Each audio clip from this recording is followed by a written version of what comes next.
कोई भाग तुझो जोड़ थियो मशहूर मसूद चांजा मोर तोखे मिलियो आ सजे मुल्क में।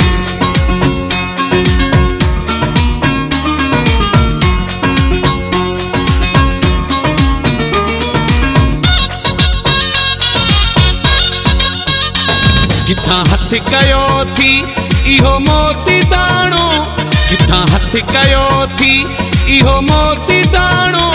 मञो माए आही, मञो माए आही, कारीगर पुराणो, कारीगर पुराणो।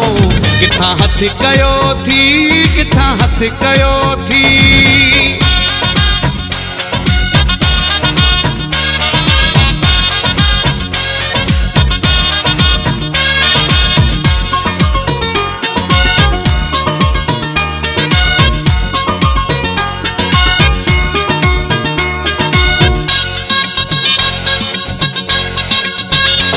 सची गाल्हि कर तूं किथां जो ही आहे, माण्हुनि जूं मतियूं छॼूं थी मुंझाए। सची गाल्हि कर तूं किथां जो ही आहे, माण्हुनि जूं मतियूं छॼूं थी मुंझाए। सुणो अहिड़ो तर में, सुणो अहिड़ो तर में, नाहे को समाणो, नाहे को समाणो। किथां हथ कयो थी इहो मोती दाणो, किथां हथ कयो थी इहो मोती दाणो। मञो माए आही, मञो माए आही, कारीगर पुराणो, कारीगर पुराणो। किथां हथ कयो थी, किथां हथ कयो थी।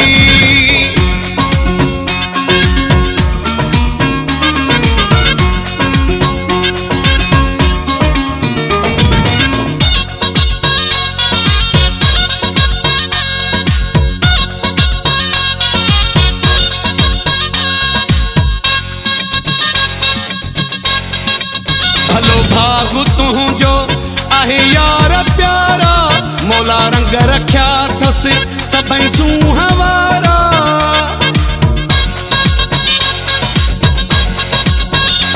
भलो भाग तुंहिंजो आहे यार प्यारा, मौला रंग रखिया अथसि सभई सूंहं वारा।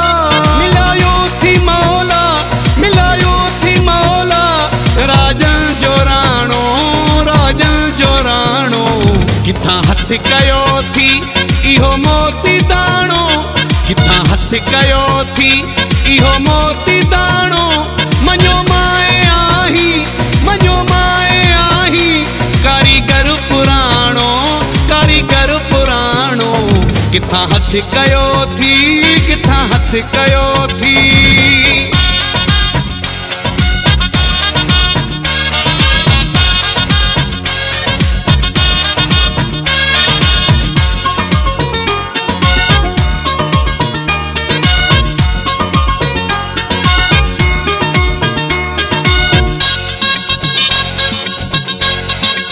वही त सोहू तूं भगवारो आहीं, गॾु पाण सां थो सुहिणो घुमाई।